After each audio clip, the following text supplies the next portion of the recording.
80? 80 is too much.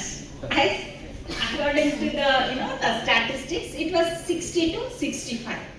Now it is increased to 70. So majority of the population are living beyond 70. So only we are seeing lot of geriatric patients in our OPDs also. Okay. So because the longevity is increased, the geriatric patients are increasing. Also, it is combined with these lifestyle diseases, one or the other. We are seeing patients getting diabetes at the age of 75, 76, 80, like that. Okay. So increased life expectancy combined with rapid unplanned urbanization. How this urbanization is affecting, let us see. So here what you are seeing is the tip of the iceberg. This is the tip of the iceberg. This is the invisible part. So which is bigger? Submerged part is bigger. This part is bigger, isn't it? So the visible tip is consisting of diagnosed cases in the hospitals who come for treatment like diabetes, hypertension, etc. So we should concentrate on this submerged portion. This is very important. These are the people. They are not patients. They are not at diagnosed as patients. Okay. They are the people with undiagnosed diabetes, stage 1 hypertension. Pre-diabetes is a condition where the HbA1c is less than 6.5% without any medications. Okay. And pre-hypertension or stage 1 hypertension is where the blood pressure is not more than 140 by 90. It is more than 130 systolic, more than 80 diastolic. So this is called as stage 1 hypertension. Okay. So this is the population we should concentrate. They are asymptomatic. They are not called as patients. They are also not accepted like they are having diabetes, hypertension. They are happy.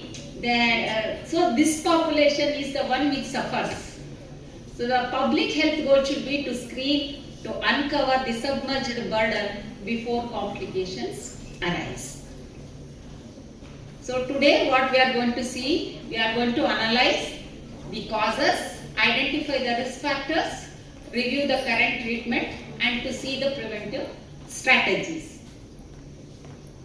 So if you see the web of causation, there is a shift in thinking, moving from one cause to one disease to a complex one. Means there is no one single cause for these disorders. It is multifactorial. It can be biological like genetics, because type 2 diabetes runs in families. If the father is having diabetes mellitus or any one parent is having diabetes, there is a chance of the offspring developing diabetes by 50% approximately. If both parents are diabetics, almost 80% risk. So this is something called as biological. There is nothing we can do because it is genetic. Okay. Then behavior like smoking, alcohol, consuming refined food. Third is social cause like urbanization. In what way it affects? Use of elevators, then escalators, use of more of automobiles for short distances, all these things. Okay. Next is environmental pollution. Environmental pollution can be something like inhalation of the smoke from the automobiles can cause respiratory disorders. Consumption of poor quality of water which is polluted by industrial effluents can cause lot of disorders in the form of cancers. Coming to the nutrition transition. Maybe you are all feeling good about this. Yes? No? Okay. Okay. There is a shift from traditional fiber-rich diets to Western diets. I understand all of you are like maybe you are fond of this kind of a food, but how far is it good? It contains less fiber, more sodium and sugar content, and also trans fats content is more. But earlier days, the food which was cooked slowly contained more of fiber and nutrition. There is a gradual shift in this pattern. Refined sugar, high sodium and high trans fats. Coming to the technological sedentariness. What do you understand by this?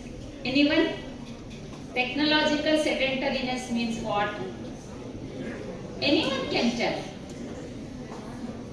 What do you understand by this? So more than this manual labor, people are preferring to do desk jobs because it gives a white collar job to sit in the desk and do. It gives them more prestige. It gives them more dignity. They feel good in the social atmosphere. Maybe this is one reason why there is a shift from manual to desk jobs. Metabolic impact. So if you are sitting for more than 6 hours in one place, what happens? You don't know what is happening inside, but gradually it will be happening. Like the lipoprotein lipase activity is decreased in the body. This results in fat accumulation. So only recall there is something called as snacks in between. What kind of snacks? Movement snacks.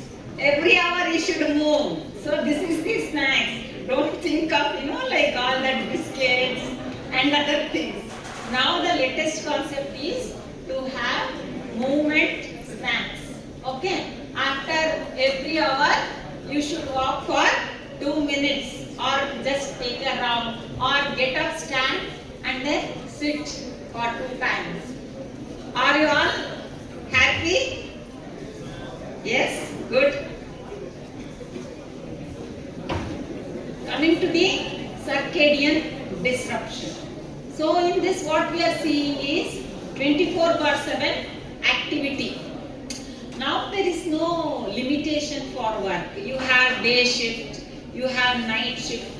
You are sitting at home and working for some other company in USA, Australia or Germany. What happens?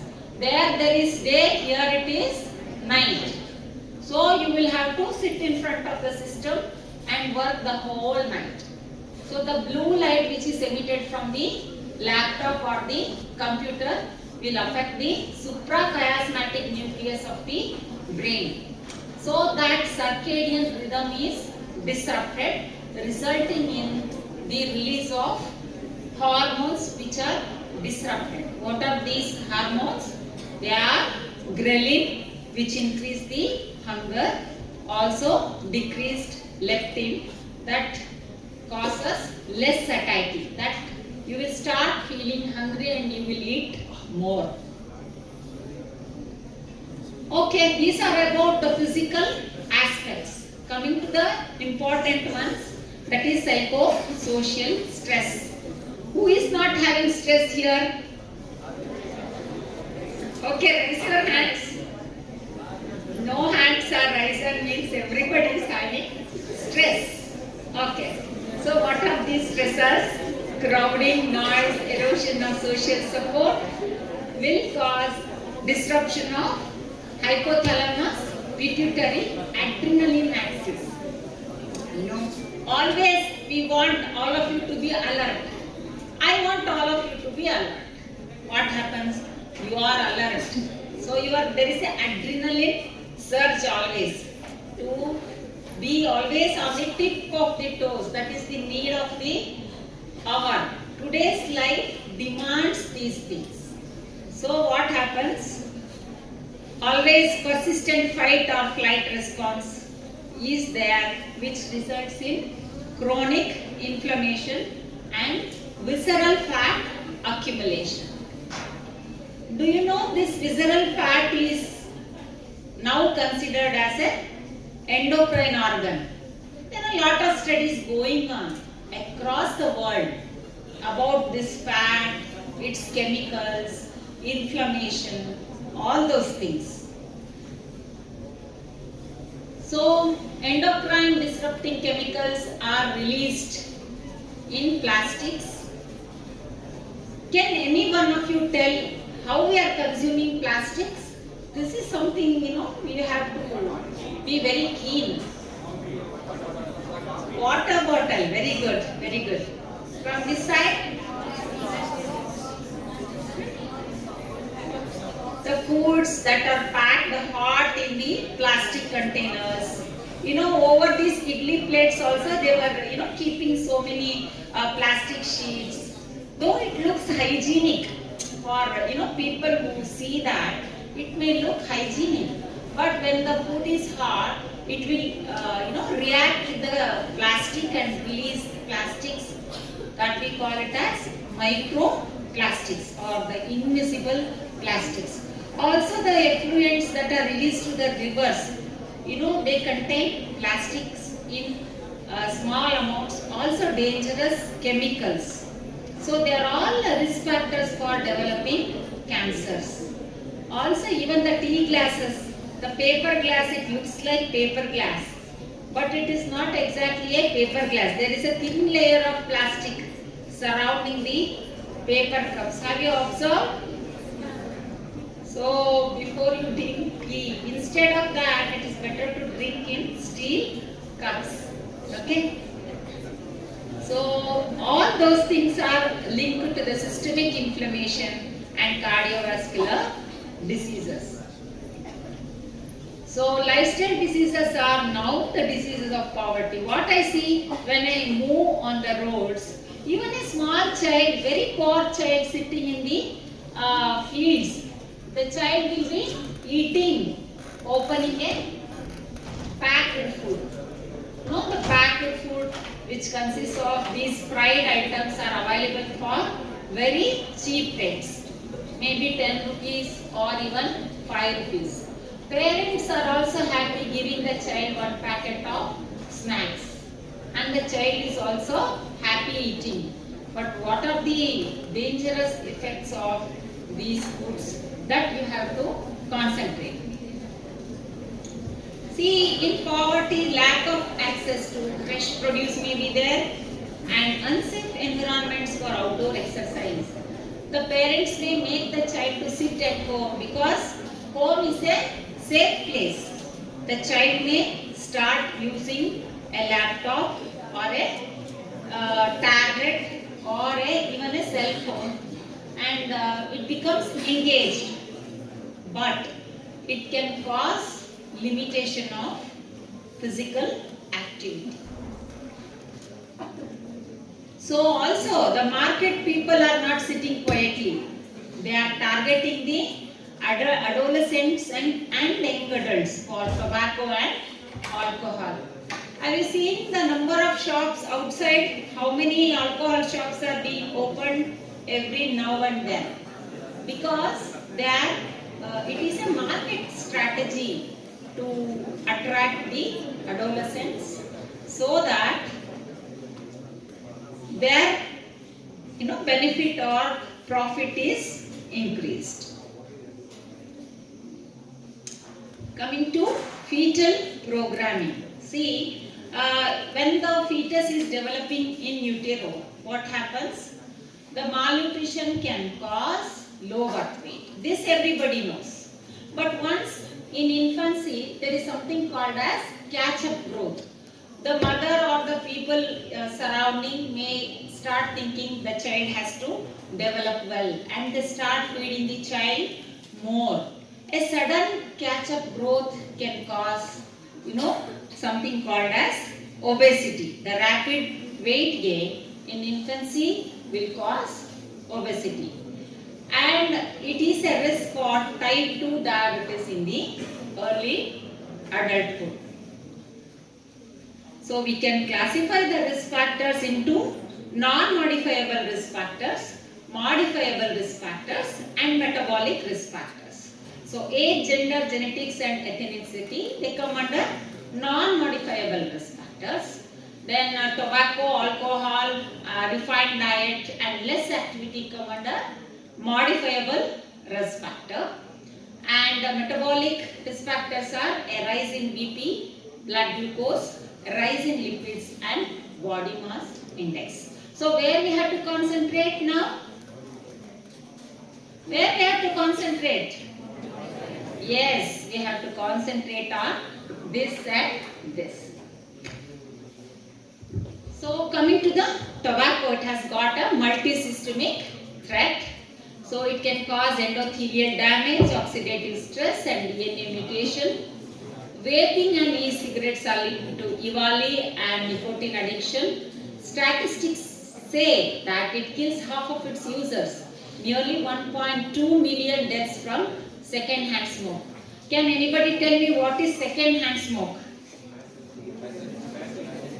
Yes, passive smoking. Actually, you are not smoking. Okay, but you are standing next to a person who is smoking. So this is called as second-hand smoking or passive smoking. Now we have, if you go to any of the IT setups or malls, you have smoking zones available for smokers. They have to go there, smoke and come back, so that the pollution can be minimized. Also, don't think smoking means only cigarettes and BDs. What else? What else can it be?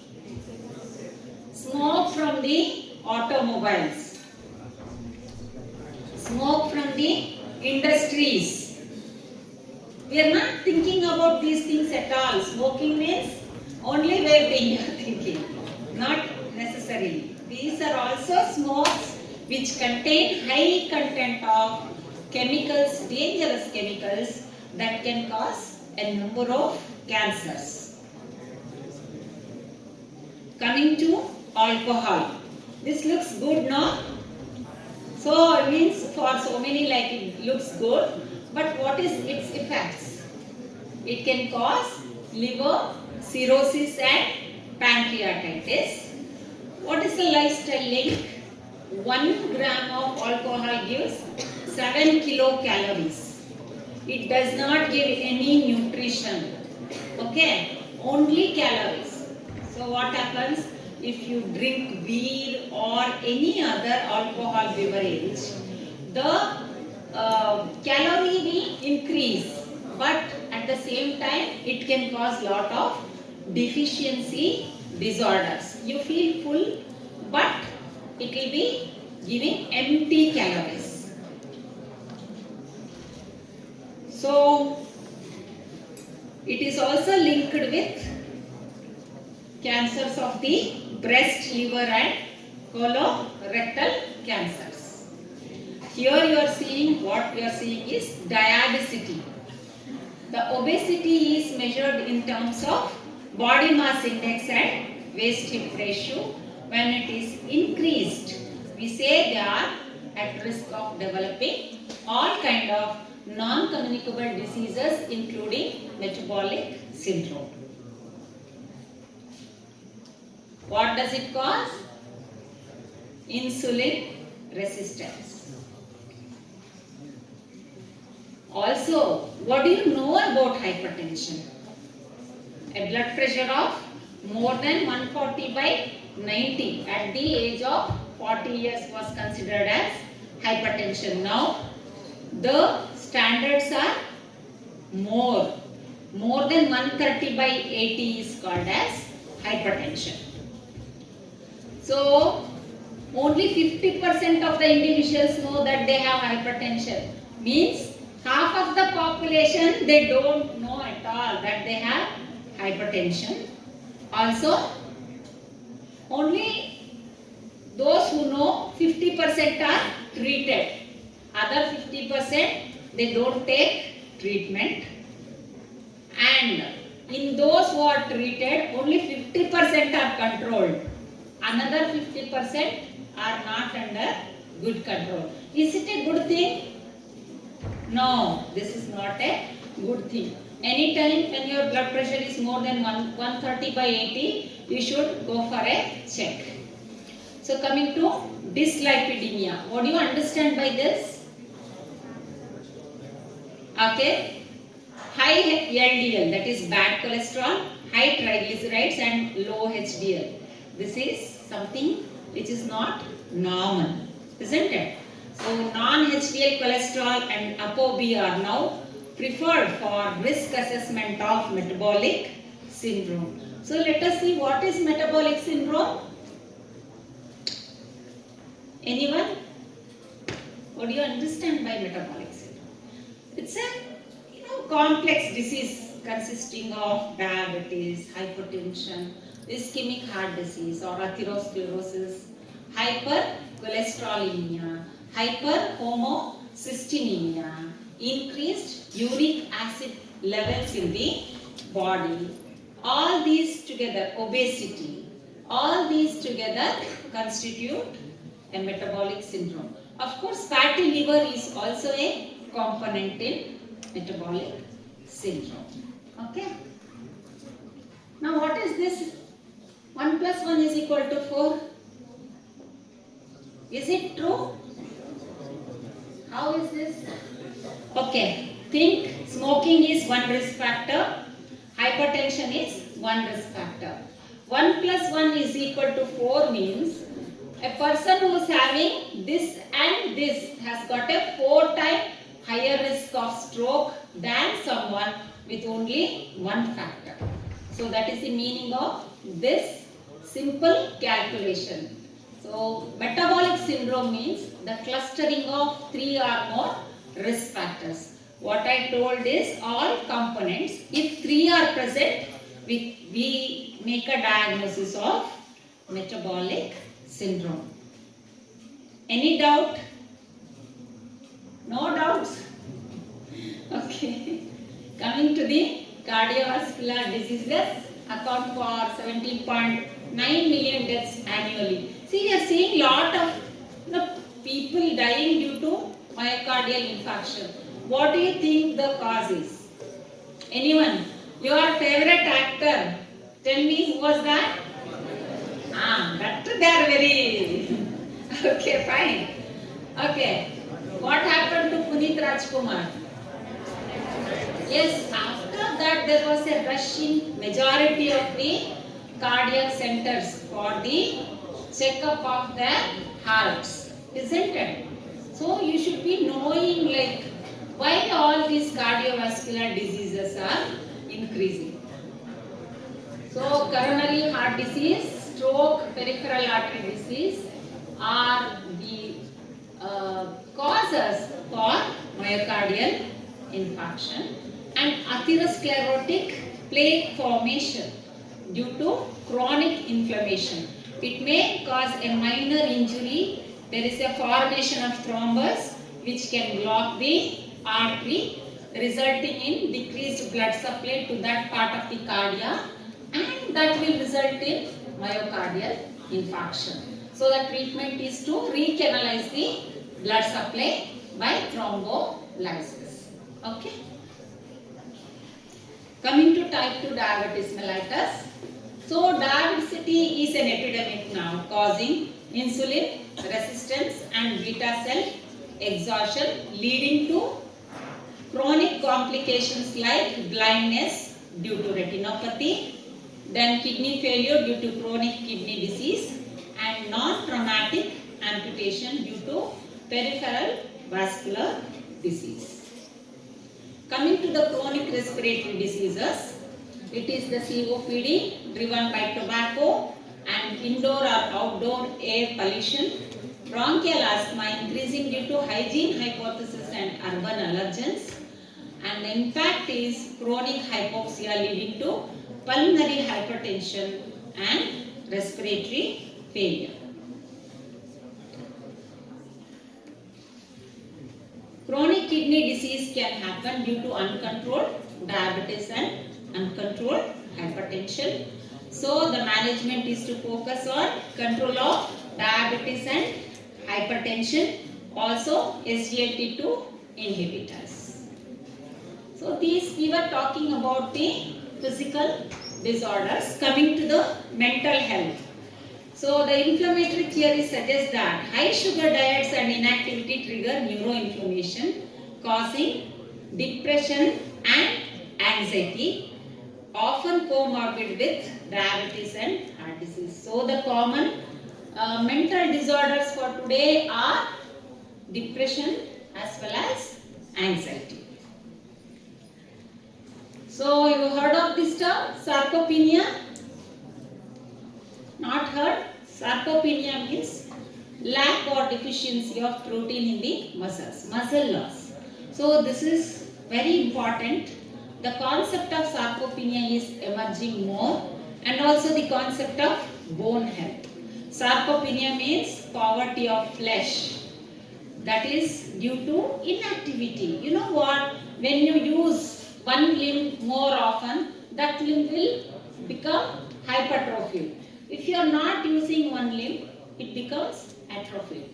It is as simple as that. So you should work up with your muscles, unless otherwise, if the patient or the person is bedridden for a long time, the muscle will go for atrophy and loss, and this will result in sarcopenia. Also, lack of weight bearing exercise lead to brittle bones and increased fracture risk. So what is important? How we will prevent? By lifestyle modification, pharmacotherapy, and with surgery. Coming to cardiovascular advances, we have drugs like statins, PCSK9 inhibitors, and antiplatelets. So we are using atorvastatin, rosuvastatin, and also low-dose aspirin clopidogrel for the treatment of cardiovascular diseases. The newer drugs are GLP-1 agonists like semaglutide, the brand name is Ozempic or Wegovy, tirzepatide, that is Mounjaro. It affects the brain, causing more satiety, and it protects the gut and pancreas. It increases the insulin secretion. So these are game changers by decreasing the weight of the individual. So this is what I insist for youngsters. Means aerobic activity for 150 to 300 minutes, at least 3 times in a week. Resistance training like weight lifting or boxing, kickboxing, or working up in gym at least 2 days in a week. Movement snacks, 2-minute walks every hour to mitigate the risk of sitting. That means what? If you are sitting for 6 hours, it is equal to smoking 2 cigarettes. Do you know this? Okay. So girls, don't think you are not smoking, so you are all safe. Okay. So coming to DASH diet. What is this DASH diet? We advise DASH diet for all hypertension patients. Like it contains low sodium, high potassium. Mediterranean diet contains high healthy fats like olive oils, nuts and legumes. Mind diet is a hybrid diet of cognitive health and dementia prevention. Okay, so everybody cannot know everything. People who are educated can go for these digital therapeutics. What is this? Digital therapeutics. Wearables. So if you have an Apple Watch, it shows what is your fitness, how much you have walked on that day, what's your blood sugar on that day, what's your blood pressure. So you can see in your Apple phone or in your Apple Watch, whatever. You have to download the apps. This is something called as CGM, continuous glucose monitoring, for both diabetics and non-diabetics. It is a small device which you can attach over your arm. So it will be showing 24-hour blood glucose. So if the patient eats some food which can spike the blood sugars, it will show on the device. The patient can modify their diet by looking into the spikes in their blood sugar levels. They can know what are the foods that can keep their blood sugar at normal levels over 24 hours, or what foods are causing spikes in their blood sugar. So it costs about 5,000 to 6,000, which is available online. So the patients or the fitness freakers can buy this equipment. Apps like CBTI for insomnia, MyFitnessPal for nutritional tracking, to know how much calories is given by a particular type of food. So people with body mass index of more than 35 or 40, they can go for bariatric surgery. This is something like, like they will do gastric stapling or resection of small part of the stomach to reduce the amount of food that is ingested. So this is done when lifestyle modification and pharmacotherapy is not giving adequate results in a particular patient, and weight reduction will be beneficial for that particular patient. Stress management, mindfulness based stress reduction through yoga and meditation classes like Tai Chi and other physical activity. This will decrease the cortisol and this will bring down the blood pressure. Sleep hygiene, like it should be regulated, and digital detox 1 hour before sleep. What is this? This you have to follow. Okay.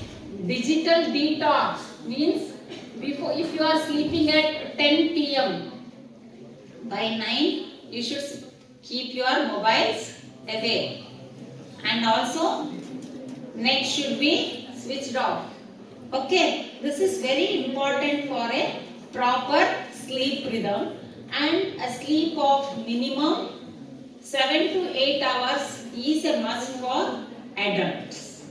Okay, so this will keep your circadian rhythm in tune and prevent majority of the diseases.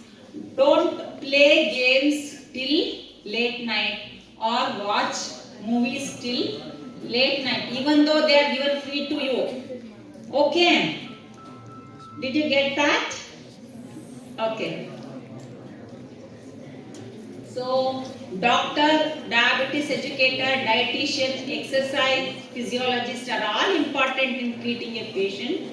So, it should be patient centered, like moving from what is the matter with you to what matters to you.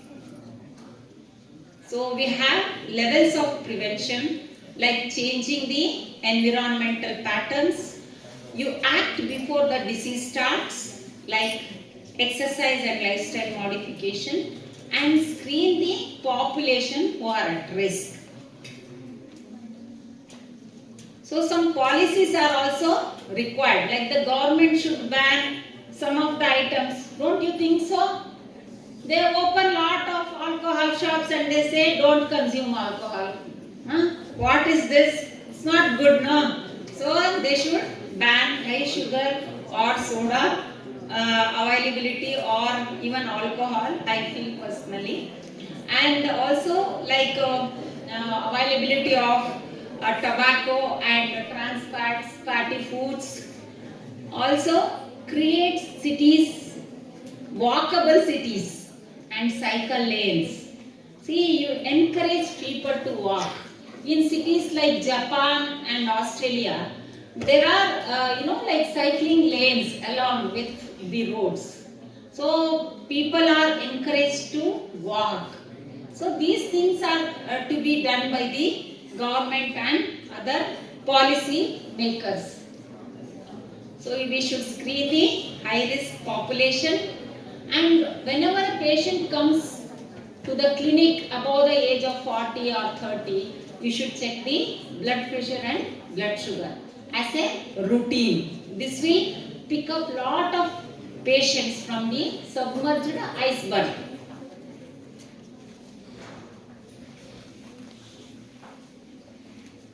So, salt restriction, banning tobacco, vaccinations will go a long way in preventing lot of diseases.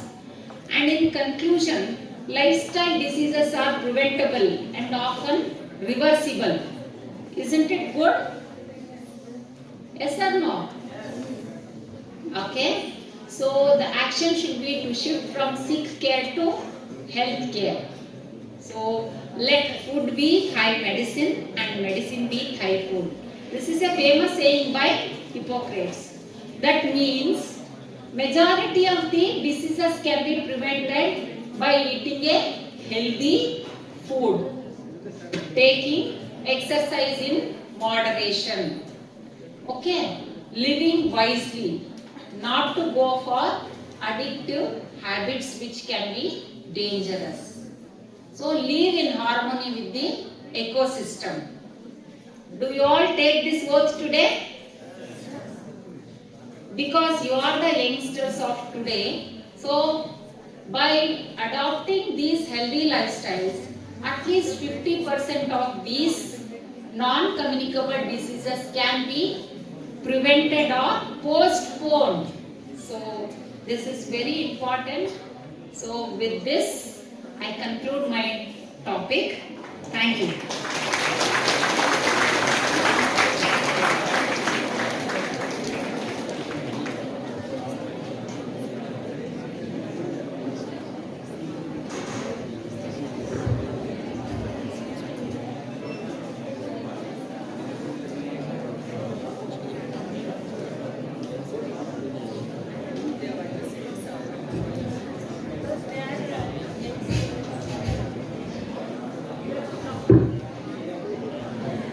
On behalf of Bharati College of Pharmacy, I would like to express my sincere gratitude to Dr. Rekha ma'am. Ma'am, your session was truly informative.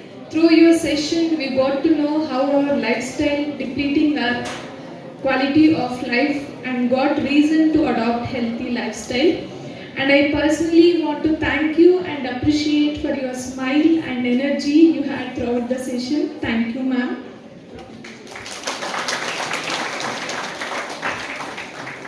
Now it's time for 10 minutes break. A refreshing drink is arranged in right side of the auditorium. Everyone are requested to take it.